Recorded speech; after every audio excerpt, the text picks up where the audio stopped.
Israel Iran जंग के हवाले से अक़वाम मुत्तहिदा की सलामती काउंसिल ने हंगामी इजलास तलब किया है जो कल हो रहा है। इसके अलावा यूरोपीय वज़रा ख़ारजा ने भी ईरान के साथ जौहरी मामले पर मुज़ाकरात का फैसला किया है। ईरान से जर्मनी, फ्रांस और बरतानिया की भी बातचीत कल होगी।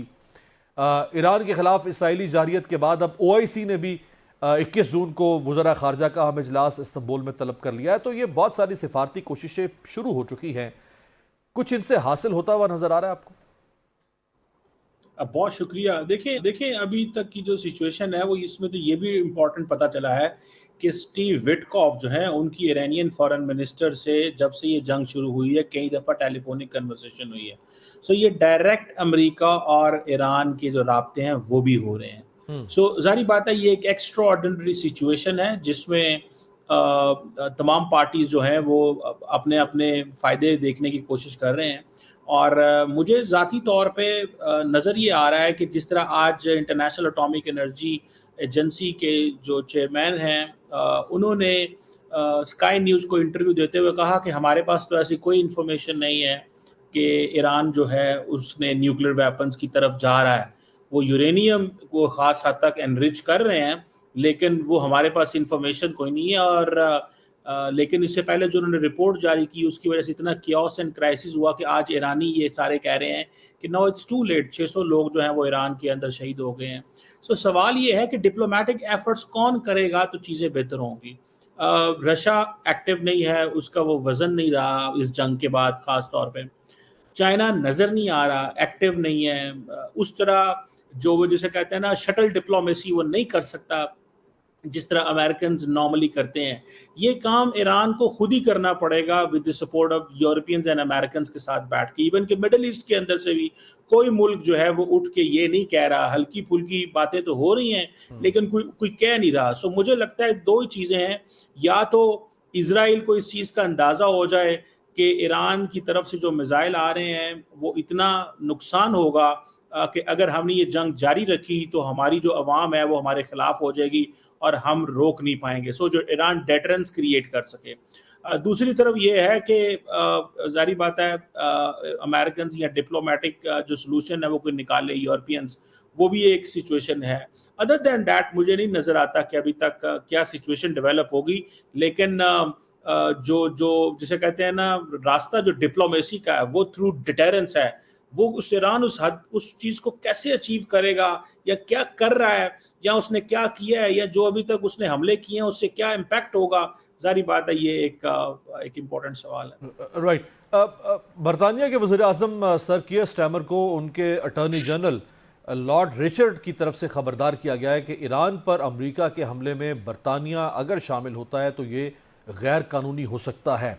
आपको याद है 2003 की इराक जंग में सिर्फ बरतानिया ही अमेरिका के साथ एक बड़ी ताकत थी जो खड़ी हुई, बाकी तो यूरोप उसको ऑन नहीं कर रहा था।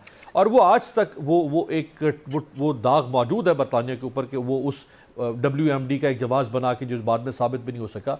क्या बरतानिया इसमें पार्टी बनेगा बाकायदा तौर पर अमेरिका के साथ खड़ा होकर ईरान के खिलाफ? देखिए लार्जली किसी न किसी हद तक तो पार्टी हैं। जब आप किसी के दिफा में आ जाएं और उसको डिफेंड करें तो आप पार्टी तो होते हैं, इसमें तो कोई शक नहीं। और दूसरा, जब आप साइलेंट रहें, जब आप you don't call spade a spade, जब आप ईरान इजराइल के पास क्या लॉजिक है? ना यूएन का कोई मैंडेट है, ना कोई यूएन सिक्योरिटी काउंसिल का कोई मैंडेट है।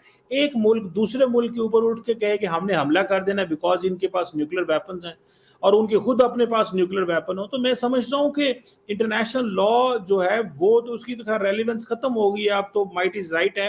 लेकिन सवाल यहाँ पे ये पैदा होता है कि ये तमाम ममालिक किसी न किसी हद तक तो कंप्लेसेंट हैं। और इससे पहले गजा की जंग में भी थी जो कि अभी भी चल रही है। सो मुझे लगता है कि ये जो बरतानवी जो लीडरशिप को कहा जा रहा है, बरतानिया ऑलरेडी इसमें इन्वॉल्व है, अमेरिका इसमें इन्वॉल्व है और वो दोनों ईरान को इजराइल को कॉन्टिन्यूसली डिफेंड कर रहे हैं। लेकिन अगर वो हमला करने में आते हैं तो मेरा ख्याल है कि ईरान को एक पब्लिक ओपिनियन बिल्ड करनी चाहिए। अमीर अब्बास साहब, ये पब्लिक ओपिनियन ना वेस्टर्न कैपिटल्स में है, ना ही मुस्लिम वर्ल्ड में कहीं नजर आ रही है और ना ही सोशल मीडिया पे या मीडिया पे कहीं नजर आ रही है। देखें, हमास की या हिजबुल्लाह की जो पोजीशन है वो एक और थी। ईरान एक प्रॉपर सॉवरन स्टेट है।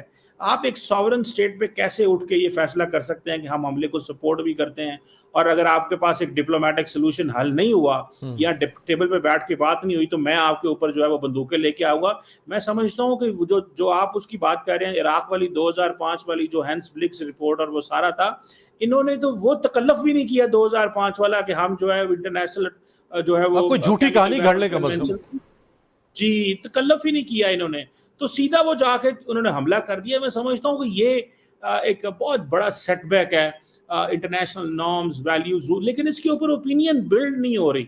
वो ओपिनियन जो ग्लोबल जो है जिसे कहते हैं ना वेस्टर्न वर्ल्ड कोई एटलीस्ट बोले, कोई मुस्लिम वर्ल्ड बोले, अमीर अब्बास साहब एशिया पैसिफिक बोले, अफ्रीका बोले, लैटिन अमेरिका बोले, कोई भी नहीं बोल रहा अमीर अब्बास साहब, और सारे खामोशी से बैठे हुए हैं, आराम से इंतजार कर रहे हैं कि कब क्या होगा और हम जो है वो तब बोलेंगे। सो मेरा ख्याल है कि एक सॉवरन स्टेट के साथ इस तरह करना ये बैनुल अक़वामी कवानीन की धज्जियां उड़ा दी।